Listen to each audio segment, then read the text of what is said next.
Ever hear of this game? Probably not. When talking about NES games from your childhood, I doubt Mystery Quest is brought up much.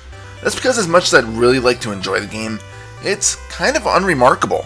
You play as a boy named Hal, who is tasked with journeying out to find 4 special relics. To do this, he sets out in a fantasy world filled with extremely hostile scorpions, snakes, and bees. Yep. So here's how the game plays.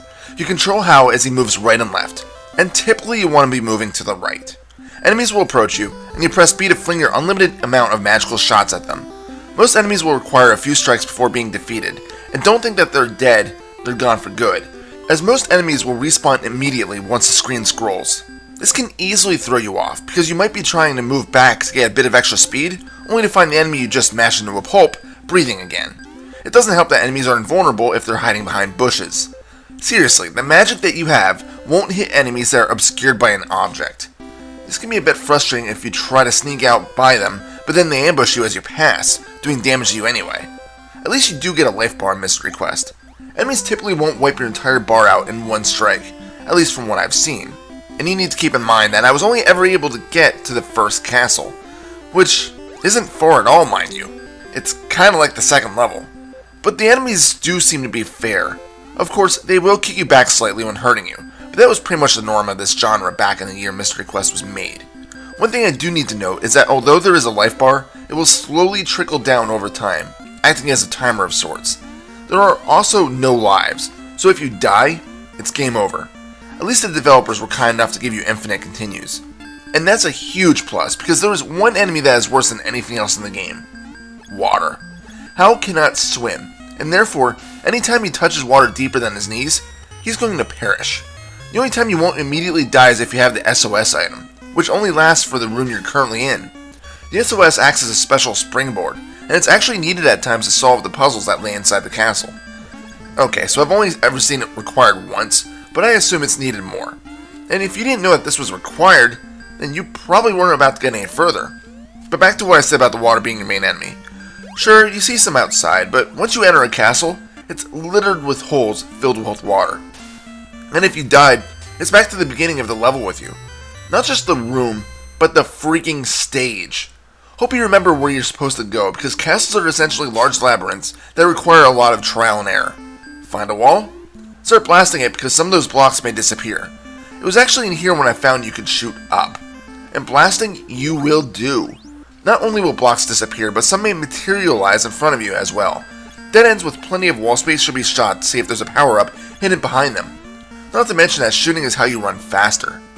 Yeah, you heard me right. You run faster by pressing B as fast as you can. As Hal shoots, he will slowly pick up a bit more speed, which is necessary at time to clear some jumps. Although I haven't tried it, I'm thinking a turbo controller might make things a bit easier. And that's how Mystery Quest works. You run around, blasting anything that does or does not move, and avoid water. You pick up every item you come across, and if you die, you start at the last checkpoint, which happens to be the beginning of the friggin' castle if you're inside one. And I didn't even mention that all life recovery power-ups are hidden as well. Moons recover a good chunk of health, but the smaller stars only appear by jumping in the right areas. Plus, the stupid star swings in an arc. You'd think for the effort that you have to put into getting it, that the star would give you more health than it does, but it really doesn't give you much at all, maybe enough for maybe 2 or 3 hits. At least the moons just sit there when you reveal them. So how about the graphics and sound? Well, again, I didn't get too far into the game, but from what I've seen, I'd say they're about average. Hal looks like one of Santa's elves, and the scorpions look kinda goofy too. The first level also looks to have random tiles placed all over. And speaking of tiles, why are the springs floor tiles instead of actual entities? Just seems like lazy programming to me. The music starts off okay, but when you get into the castle, I gotta say, it's one of the best songs I've heard on the NES. It's a very dramatic theme that plays, and it sounds amazing. It's a good thing I like it too, since I spent so much time in that damn stage. So is Mystery Quest worth your time? My problem with it is that it just reeks of averageness, kind of like myself. The level design feels haphazard, the music and graphics are just okay, other than the castle theme, and the enemies I've seen are just basic animals. The fact that you have to almost literally spam the B button to shoot every wall, or even empty space, means your mind is going to blank out. So to answer that question, if you're up for a challenge with okay graphics and sound, then by all means give it a shot. Just be prepared that you may need to insert a bunch of time trying to figure out exactly where you're supposed to go. And if the first castle is anything to go by, there's going to be more difficult puzzles later on that may border on frustration and insanity. Final score? 6 out of 10. This is Reaper. Happy fragging.